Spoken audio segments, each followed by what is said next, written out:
Hello YouTube, welcome back to Sauceman's Garage. Just a quick video here to show a 1 month update on the muffler patch I did. It's kind of got a bit funky.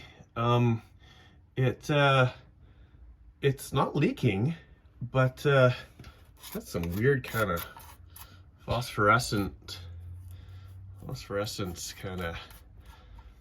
Yeah, probably shouldn't be touching that, but yeah, some kind of weird kind of phosphorescence. But other than that, like I said, it's not leaking, and it's not flaking off. It's definitely solid. So we will see how it goes. At this point, seems to be working okay. It's my daily driver, probably 300K or so this last month. Nothing special, but yeah. Give you an update in a couple months, maybe next month, and we'll go from there. Thanks for watching. If you like the video, please share it, ring that bell, subscribe. I would appreciate it, and we'll see you next time on Sauceman's Garage.